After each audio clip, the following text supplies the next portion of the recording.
Hi hi சகோதரர்களே, சகோதர சகோதரிகளே, இந்த உலகம் மனிதர்களே. ஒரு ரீசெண்டாக ஒரு யூடியூப்பில் ஒரு வீடியோ ஒன்று பார்த்தேன். தெரிந்தானே, சில பேர் அந்த தாடியை வச்சுக்கிட்டு மிஷி இல்லாமல் அந்த ஒரு மதத்தை பற்றி சொன்னால் அவங்க குத்திட்டு கொண்டு வந்துட்டு வருவாங்க. ஏன்னா மதத்தை பற்றி காய்க்கிறது பெரிய தவறு இந்த உலகத்தில். ஏன்னா மூடநம்பிக்கை பற்றி யாருமே உலகத்தில் காய்க்கல. உண்மை எப்பயுமே கசப்பான பொருள் தானே, அது மேட்டர் கிடையாது. ஆனால் அவர் ஒரு கேள்வி ஒன்று அவர்கிட்ட நிறைய பேர் கேள்வி கேட்டாங்களாம். தைப்பொங்கல் கொண்டாடலாமா நம்மளோட மக்கள் என்று சொல்லி ஒரு கேள்வி கேட்டாங்களாம்.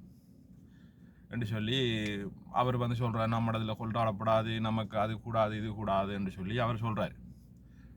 இப்போ நான் உங்களுக்கு இந்த உலகத்தில் இருக்கிற மனுஷனுக்கு ஒரு காரியம் ஒன்று சொல்ல வரேன். என்னென்னு சொன்னால், நீங்கள் இந்த உலகத்தில் எவ்வளோ விதமான படிப்பில் தேடி தேடி படித்து பெரிய ஒரு இடத்துல இருக்கீங்க. ஏன்னா அவர் சொல்கிற அந்த வீடியோவில் சொன்னவரே அவங்க காலேஜில் படிக்கிற பிள்ளைகள், நாங்கள் காலேஜில் தைப்பொங்கல் கொண்டாடலாமான்னு அவர்கிட்ட கேள்வி கேட்டாங்களாம். அவர் சொல்லிட்டு இருந்தார் அந்த கதையை. நாங்கள் கேட்குறோன்னா, அவர் அந்த பிள்ளைகள் படிப்புக்காக எவ்வளோ விஷயத்தை தேடி தேடி படிக்குது. ஒரு ஃபோன் வாங்கும்போது போயிட்டு இந்த ஃபோனுக்கு இத்தனை ஜிபி இருக்கா, இது எப்படிப்பட்ட ஃபோனுன்னா பார்க்குறீங்க. ஒரு வாகனம் வாங்கினா அதுக்கும் பார்க்குறீங்க. ஆரம்பத்தும் கதைச்சு அதுக்கு பெரிய அறிவுபூர்வமாக பார்த்து சொல்கிறீங்க. ஆனால் இந்த கடவுளண்டு வரும்போது ஏன் நீங்கள் முட்டாள்தனமான நம்பிக்கையில் இருக்கீங்க? கடவுளண்டு வரும்போது ஏன் முட்டாள்தனமான நம்பிக்கை இருக்கீங்களா? இதாண்ட கேள்வி. இப்போ நான் ஏன் முட்டாள்தனம் என் கேள்வி கேட்குறேன்னு சொன்னால், நீங்கள் மற்றெல்லாம் தேடி தேடி நாடுற நீங்கள் இதை மட்டும் ஏன் தேடி நாடாமல் மற்றவன்ட கருத்து எதிர்பார்க்குறீங்க? இப்போ உதாரணத்துக்கு, உங்களுக்கு பிடிச்ச ஒரு ருசியான ஒரு விஷயம் மற்றவனுக்கு பிடிக்காது. உதாரணத்துக்கு, நம்மளோட ஒரு தாய் தகப்பன் பிள்ளைக்கு பிறந்த பிள்ளைகளாக இருந்தால் கூட அவன் இப்போ எனக்கு பிடிச்ச என் சகோதரனுக்கு பிடிக்காது, என் சகோதரனுக்கு பிடிச்சா மற்றவனுக்கு பிடிக்காது. இப்படி தான் அந்த உலகத்தில் இருக்கிற எல்லாம் படைக்கப்பட்டே இருக்குது. அப்படி இருக்க ஒருவண்ட கருத்து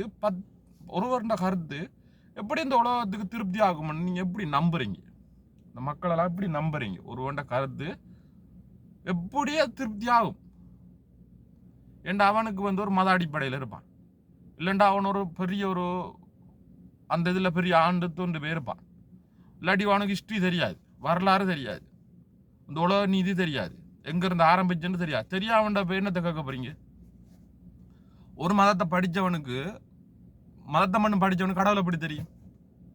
என்னத்தை பூமி படைக்கும் போது எவன் முதல் படைத்த மனுஷன் என்னத்தை கும்பிட்டான்னு சொல்லி இப்போ கேட்குற கேள்வி ஆக்குறவனுக்கு பதில் தெரியுமா? எத்தனை வருஷத்துக்கு முன்பு இந்த உலகம் படைக்கப்பட்டன்னு தெரியுமா? அப்படி தெரியாமடா போய் நீங்கள் ஏன் இந்த கருத்தை கேட்குறீங்க? உங்களுக்கு எங்கே போச்சு அறிவு? இந்த கடவுள் உங்களுக்கு தானே கண்ணை தந்துருக்கிறான், கேட்குற செவியை தந்துருக்கான், நல்ல உணர்ற அறிவை தந்துருக்கிறான். உங்களுக்கு என்ன குறை வச்சு கடவுள்? இல்லை அவனுக்கு மட்டும் மூளையை கொஞ்சம் கூட கொடுத்துட்டு உங்களுக்கு குறையாது இல்லை, எல்லாருக்கும் 1400 கிராம் தான் தந்துச்சு, எல்லாருக்கும் 1400 கிராம் தான் இருக்குன்னு சொல்லி சொல்கிறாங்க, படைப்பு பார்த்து சொல்கிறாங்க. அப்படின்னா உங்களுக்கு மட்டும் எங்கே குறைவு ஏன் மற்றவன்ட்ட போயிட்டு அதை கருத்தை கேட்குறீங்க? நீங்கள் ஏன் படித்தவங்களால தேடையலாது? அதுக்கு என்ன ஒரு விஷயத்த சொல்கிறேன், கேட்டுக்கொள்ளுங்க. இந்த உலகத்தை படைத்தவர் நல்லா கேளுங்க. அவர் தான் மெய்யான கடவுள்னு நான் சொல்ல வரேன். அவரை பேரை சொன்னால் நீங்கள் மதம் கிதம் பிரிஞ்சுட்டு போறீங்க. இல்லை, உங்களை படைத்தவர் அவர் சொல்கிறாரு, இந்த தைப்பொங்கல்னு இல்லை இப்போ தமிழாக்கள் கொண்டாடுறாங்க, சரியா? ஆனால் தமிழாக்களுக்கு ஒரு விஷயத்தை நல்லா தெரிஞ்சுக்கொள்ளணும், தமிழாக்கள் நிறைய விஷயங்களை தெரியணும், சரியா? இந்த தைப்பொங்கல்ன்ற விஷயம் எப்படின்னு சொன்னால், கடவுள் சொல்கிறாரு, நீங்கள் விவசாயம் பண்ணுவீங்க. ஆரம்ப காலத்தில் எல்லாரும் ஒரு விவசாயத்தான் இருந்திருப்பீங்க. இப்போ தான் நவீனமான வாழ்க்கையை வாழ்ந்து கொண்டிருக்கீங்க.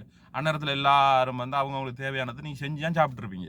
அதான் சொல்கிறாரு, வருஷம் தொடங்கி 15ஆவது நாள் நீங்கள் செஞ்சத்தை எடுத்துக்கொண்டு அன்றைக்கு புது உடுப்பு போட்டு அன்றைக்கு புதுசாக, அதாவது மரத்தை புதுசாக காய்க்கிற காய்கறிகள் புதுசாக வச்சு அதை கொண்டு சமைச்சு சாப்பிடுங்க ரெண்டு சந்தோஷமா இருங்கன்னு சொல்லி உங்களை படைச்சவர் சொல்கிறாரு.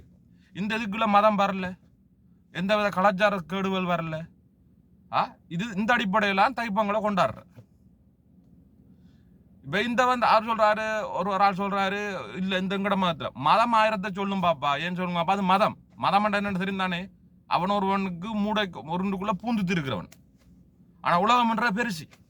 மதம் என்னன்னு தெரியுமா? கிணத்துக்குள்ள இறங்கிட்டு வானத்தை பாக்குறது சமன். வானத்தை எப்படி பாக்குறேன்னு சொன்னா ஒரு ரவுண்டா தான் தெரியும் வானம். ஆனா வெளியா வந்தா தான் தெரியும் உலகம் பெருசுன்றது. அது மாதிரிதான் மதம் கிணத்துக்கு இருந்து பாக்குறது. ஆனா உண்மையிலே கடவுள் அறிகிறவன் எப்படி இருக்கணும் தெரியுமா? இந்த உலகத்துல என்னென்னலாம் மதம் இருக்குன்றதோ அது அவ்வளத்தையும் படிச்சு அதுல தேர்த்தி பெறணும். இவர் நம்மளை படைச்சிருக்காரா இல்லையா? ஒருவன் நமக்கு ஒரு கருத்து சொன்னான்டா அவன் ஒழுக்கமானவனா? அந்த கருத்தை சொன்னவன் ஒழுக்கமானவனா என்று தெரிஞ்சு கொள்ளணும். அவன் தான் சரியான ஒரு புத்திசாலி உள்ள மனுஷன். இந்த உலகத்தில் அறிவாளி நிறைய பேர் குந்திங்க. ஒருவரும் இந்த உலகத்தில் அறிவாளி எனக்கு மற்றவன கேள்வி அறிவாளி இல்லை. மெய்ப்பொருள் பார்ப்பதே அறிவு, மெய்ப்பொருள் தேடுவதே அறிவு. எந்த விஷயத்தையா நீங்க படிச்சு தெரிஞ்சு கொண்டா மட்டும் அதுக்கு தான் அறிவு. அந்த அறிவை நீங்க வளர்த்துக்கொள்ளுங்க. பெஸ்ட்ல இந்த உலகத்துல மக்கள் வளர்த்துக்கொள்ளுங்க. அவன் குருட்டு நம்பிக்கையானோட போய் மதத்து சம்பந்தப்பட்டவன கேள்வி கேட்காதீங்க. உங்களுக்கு எங்க போச்சு அறிவு? உங்களோட அறிவு எங்க? அதாரு குத்தைய கொடுத்தீங்க. அதை முதல் தேடி மற்றவன்ட கேள்வி கேட்காம நீங்க உலகத்துல அதை படிச்சு தெரிஞ்சு கொள்ளுங்க. படிச்சு தெரிஞ்சு கொள்ளுங்க. இல்லைன்னு சொன்னா இந்த உலகத்துல மதத்துக்கு பேர்ல அடிபட்டு சாகிறதும் கடவுள்ற பேர்ல அடிபட்டு சாகிறதும் மனுஷன் சாகிற மாதிரி நீங்கள் இப்படி மூட நம்பிக்கையில பூந்து இருக்காதுங்க. இல்லைங்களா? கடவுள் நம்பிக்கை உங்களுக்கு தேவைன்னு சொன்னா கடவுள் படைச்சிக்க நாடு சொல்லணும். கடவுள் தான் நம்மளை படைச்சிக்காரு. ஆனா ஆறு கடவுள்ன்றதை தேடி நாடுங்க. இல்லைங்களா? நீங்க ஒரு அவங்களோட அப்பா அம்மாக்குள்ள நீங்க ஒரு மனுஷன் வந்து எங்களோட அம்மா அப்பா நான் அம்மா அப்பா ஒரு மதத்துல இருக்காண்டா நான் பிறந்து வளரும் போது எங்க அம்மா அப்பா எப்போது பின்பற்றினது நானும் பின்பற்ற அவசியம் இல்லை. ஏன்னா எனக்கு அறிவு இருக்கு. எந்த அறிவுப்படி நான் படிக்கணும். இந்த உலகத்துல அறிஞ்சு படிச்சு பிறகு இவர் தான் மெய்யான இறைவனா இருப்பாரா தெரிஞ்சு கொண்டு அதுக்கு பிறகு பின்பற்றணும். புரியுதா? அதுக்கு பிறகு ஏண்டா ஒரு கோழி குஞ்சா இருந்தா கூட அதில் தாய் தகப்பனுக்குள்ள ஒரு குறிப்பிட்ட காலத்துல நின்று நம்மளை தீனை கூட்டி கொண்டு தீனு இப்படி சாப்பிடு அப்படி பண்ணிட்டு ஒரு கோழி சொல்லி கொடுக்குது பிள்ளைகளுக்கு. அது மாதிரி நம்ம ஒரு தகப்பண்ட கீழே இருக்கும்போது நமக்கு அதை வந்து வழி நடத்துவோம். அதுக்கப்புறம் நம்மளோட சொந்த புத்தியில நிற்கும் போது அதுக்கப்புறம் தேடி நாடுங்க.